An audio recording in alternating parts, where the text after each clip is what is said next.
Financial Survival Network, helping you survive and thrive in the new economy.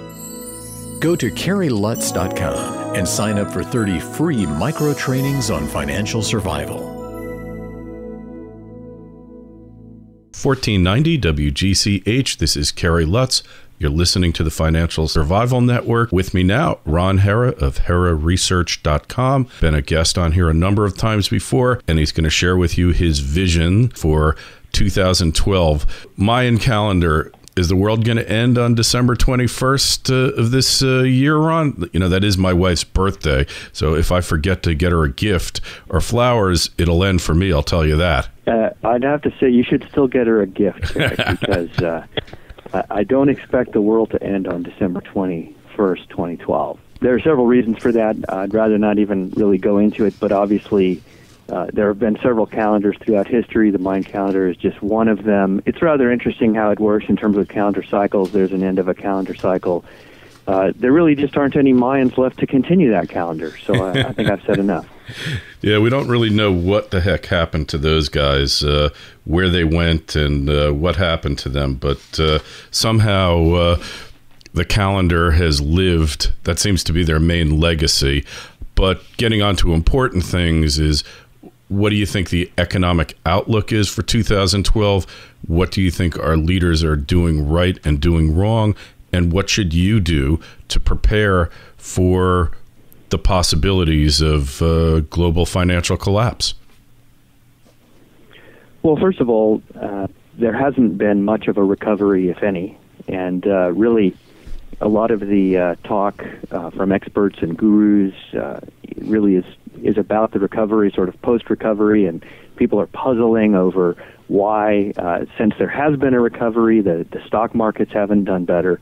The real answer to that is that we haven't had a recovery. There's never been a recovery. The employment situation is very bleak in terms of the unemployment rate still continuing, and more disturbing than that, the size of the workforce continues to shrink. The Federal Reserve's EM ratio, which is the civilian population in the workforce. So that number keeps shrinking. And when it does shrink, the number of unemployed people falls. The unemployment looks better. People sort of drop off the unemployment rolls, and then the workforce shrinks, and it looks like the unemployment is actually easing. But that is simply not the case. It really hasn't eased. It's still continuing. And so there's really no improvement in the employment picture from any data that we have today.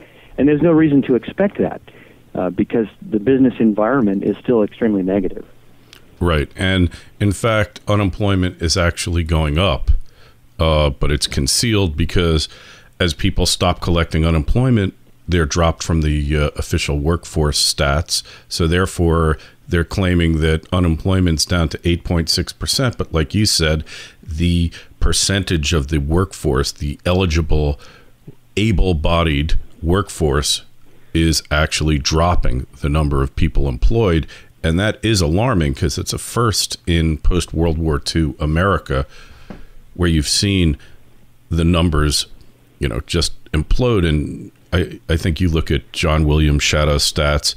According to him, when you add in underemployed, meaning engineers flipping burgers at McDonald's or taking part-time jobs delivering for Domino's, the actual unemployment rate's hovering around 23% and going up from there, right?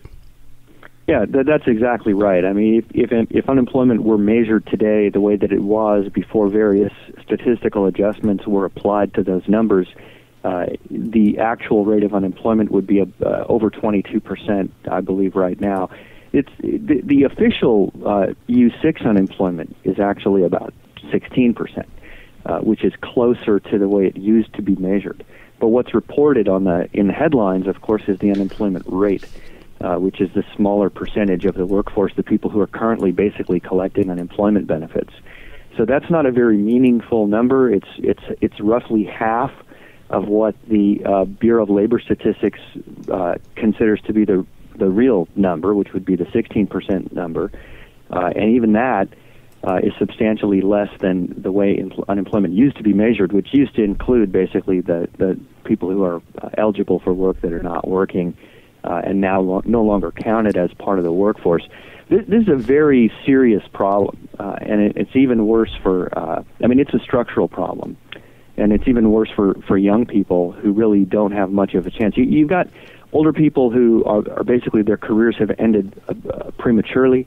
You've got younger people who really can't gain experience in the workforce, so they really can't get a start. And at the same time, you have a business environment where there really isn't a strong demand for labor. And the reason is basically globalization in a nutshell.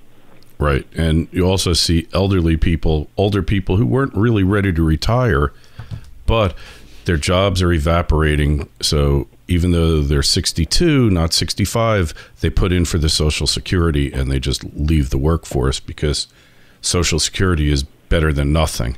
And so you're seeing more of the same for 2012, green shoots, recovery, or more, status quo. Well, the structural problem, the structural causes of this unemployment problem are not being addressed, have not been addressed, and have not even been acknowledged by the leadership. So this is a situation that will not improve. Now, this feeds into household income, it feeds into household wealth, and it feeds into consumer spending, to name a few things. So all of those things, if you look at the trends in household wealth, it's been going down in real terms. In other words, when adjusted for inflation, that will also continue in 2012. There's no indication whatsoever that household wealth will improve, and even a lot of the nominal gains in household wealth in recent years were simply created by asset appreciation that was driven by monetary inflation. So there's no improvement in household wealth in 2012, certainly, and this goes back to unemployment and the structural forces at work in terms of employment and the business environment. And then if you look at household income, obviously unemployed people don't have income, other than perhaps unemployment insurance payments from the government. So that's not significant income. So there'll be no growth in household income, no growth in household wealth, very little asset appreciation, it's certainly not in real estate. So my outlook on real estate is also very negative in terms of the huge overhang and backlog of foreclosures and the fact that we haven't even seen, I think, the real bottom in real estate because of this structural unemployment problem. And at the same time, when you look at consumer spending, there's not going to be any significant recovery in consumer spending. I mean, if you have declining household wealth, declining household income, no job prospects, high unemployment, where's the consumer spending going to come from? And the answer is that there's just not going to be a recovery in consumer spending. And that drives a lot of the consumer products and other industries in our country. Right. And, I was looking at something, an article, during the recession, incomes dropped 3.2% real income. And since the recovery, it went down by another 6.7%. So we're really 10% below the recession level in terms of income. And that filters into everything. Gasoline consumption's down, energy consumption, whether it's people driving less, keeping their houses colder, not turning up the AC as high, whatever it is, you're seeing it. And those jobs that were lost to globalization aren't coming back. And it really leaves us, how do you prepare for 2012 if you still have a job and you still have the potential of investing some of your surplus? Well, let's go back to the macro picture before we talk about what people can do to address, these risks, because I don't think we've fully covered what the risks are.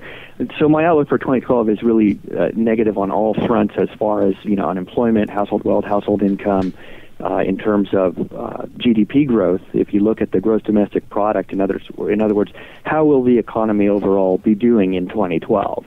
And the answer is that the only GDP growth I expect to see in 2012 will be anemic statistical anomalies that are created or manufactured basically by government deficit spending. and that's what we've seen. If you take out the government deficit since the 2008 crisis, which in my opinion never ended, what you see is that GDP has been negative since 2008. And I expect that if you made the same if you made the same calculation and just take out the government deficit spending, you're going to have negative GDP in 2012. In other words, the economy will continue contracting. It never stopped contracting. And that's really a necessary process because we had a huge run-up in debt. And that brings us around to the monetary system. So why is the outlook so negative? Where do these structural problems come from?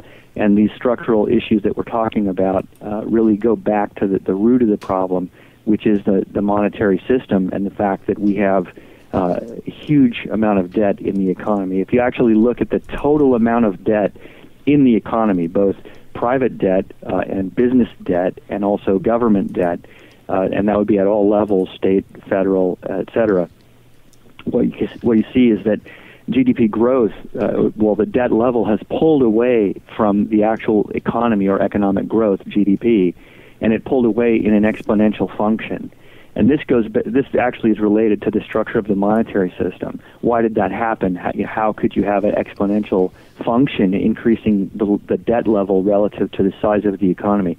And the reason goes back to the monetary system. But that's what's happened. I just want to emphasize Sure. that you've had an exponential function in the increasing debt levels, and you see GDP around 2007 stops responding to that increase in debt. In other words, on the run-up to the crisis of 2008, GDP actually was growing at a relatively steady rate as the debt level increased. And there's this Keynesian myth that government deficit spending, in other words, taking on debt, causes the economy to grow.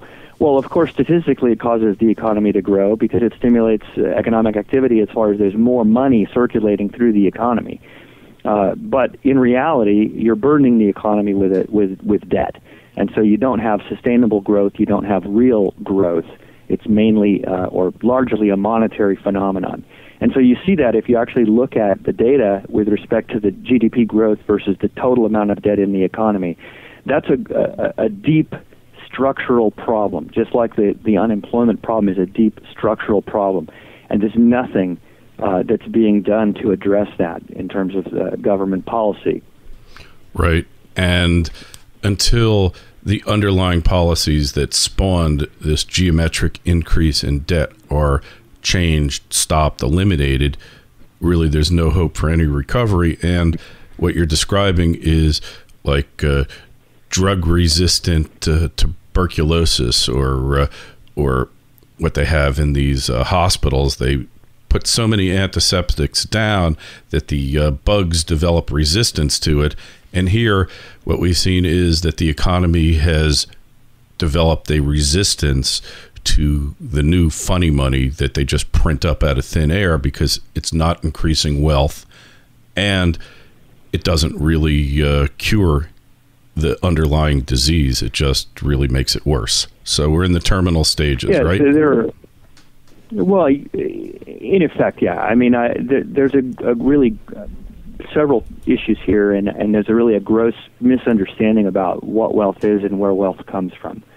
And, it doesn't come. You can manufacture statistical GDP growth by borrowing and spending in terms of government deficit spending. You can manufacture GDP growth by loosening lending standards and loaning out more money and causing asset price appreciation. This causes more and more money to circulate through the economy. The question you have to ask yourself is, does that mean that the level of wealth has increased? And if your answer is yes, what you're saying is that wealth comes from a printing press. And we all know, if you just think about it, that is absolutely false and cannot possibly be true. You cannot become more wealthy just by printing up more paper notes. That's ridiculous. And that's exactly what's happened, and that's exactly what's behind this Keynesian notion of government deficit spending stimulating economic growth. There's something to be said for building infrastructure, but really the consequences of taking on debt impair economic growth for the future. So, you have to have sustainable, stable economic circumstances for businesses. And what we have today is not sustainable, and it is not stable. And the reason is that our monetary system is not stable and it's not sustainable, and neither are the policies that we have. Right. And so that leads on to the next thing of how do you handle it? Assuming you can handle the truth, as they said in A Few Good Men, you accept it, you come out of denial. What do you do? Well, there's one other factor, which is that we've really seen a kind of a breakdown in the rule of law with the financial crisis. In other words, we had rampant fraud going on at every level of the mortgage industry. And we're seeing a similar kind of situation with MF Global developing, where it just doesn't seem there's any integrity in the financial markets. And so if the monetary system isn't restructured, and if the banking system continues to be outsized relative to the size of the economy, and if we continue to not see any rule of law, to see the rule of law deteriorating rather, my prediction is that we're basically entering a new financial dark ages, where too big to fail banks basically own and control the world, and where governments are basically powerless to do anything about it and have no choice but to do the bidding of their banking masters, and where central banks basically represent the cartelization of this banking structure, which is totally unsustainable and basically pulling the industrialized countries down into a third world status, and that's what I'm referring to when I say a new financial dark ages. So, what can people do to protect themselves from this situation? I think the first thing to do is to think about what kind of reforms would actually help this situation, and we just don't see any significant reforms at all coming out of Washington, D.C. And so I'd like to say that I think the only political candidate for 2012 that represents any positive, constructive change is Dr. Ron Paul. Yeah, what are his prospects? Second of all, yeah. Well, certainly if the American people vote for Dr. Paul, he can be elected. Yeah. So having said that, I see more monetary inflation, and we've talked about inflation on your show before, and we discussed the fact that there's different kinds of inflation and deflation, whether it's monetary or prices, and we've talked about the fact that inflation and deflation can happen at the same time in different ways and also in different parts of the economy. So we don't need to rehash all of that, right. This inflation-deflation dynamic. But I will say that my prediction hasn't changed, that I think that the policy response to this financial turmoil will continue to be radically inflationary. And there's a good way to think about this is to basically say, okay, the problems that we face are either their solvency problems because of the debt situation, which is my opinion, or their liquidity problems, which is the policy response. Right. The policy response has been to basically say, okay, well, we don't want banks to fail. We don't want nations to default on their debts. So it's a liquidity problem. They just need some cash to get through this difficult period. And so the response has been radically inflationary, just basically hand out money or just spend money. And continue to make loans, to make bailouts, do quantitative easing, et cetera. All these things are inflationary. In fact, they're not just inflationary, as I keep saying, they're radically inflationary. Huge amounts of money, tens of trillions of dollars, being pumped into the system worldwide. So that's a response that suggests that you're dealing with a liquidity problem, and if you could just get past it, in other words, if there really was a recovery, if you just sort of hold right out your way during out this of difficult period. Yeah, then the banks would survive and the economy would start growing again and everything would be fine and things could go back to normal. Well, the bad news for 2012 and beyond is it's not going back to normal because it's not a liquidity problem. It's not just a slow period during which banks have to be supported. That is false. It is actually a solvency problem. There's too much debt in the system, and the reason is the actual structure of the monetary system, where money is debt and where we have central banks that create money from nothing to support the government, but of course that money is basically owed by the taxpayers. Sure. All right, so what do we do? Well, what I do is basically invest in natural resources, in precious metals and natural resources. I want to minimize third-party liabilities. If you think about the MF Global situation, I want to minimize the number of custodians. I want to minimize the number of levels of indirection between myself and the real assets. So I own resource stocks. In fact, my newsletter covers resource stocks across the different types of resources, so oil and gas, precious metals, base metals, oil, etc. And so I buy stock in companies that produce natural resources. I favor companies, which you'll understand from our earlier discussion, Sure. that have physical assets. So whether that's a gold deposit or an oil well, I favor companies that have physical assets, hard assets. And then obviously I favor precious metals as a hedge against monetary system risk and a hedge against inflation risk. Mm-hmm. And that all sounds reasonable. And tell us, where do we find you on the internet and about your publication? HeraResearch.com. It's HERA research.com. And I publish a newsletter that covers natural resource stocks, including precious metal stocks. And these are companies that I personally invest in. And the newsletter basically looks at new companies. There's a watch list that I manage that covers companies that where there might be a buying opportunity. I think we're probably out of time, but there's a great opportunity right now in precious metals mining stocks because we've seen a huge sell-off at the end of the year. And now we've seen a lot of stocks near their 52-week lows and a huge disparity between the stock prices and the precious metals prices. All right. Hey, that's great.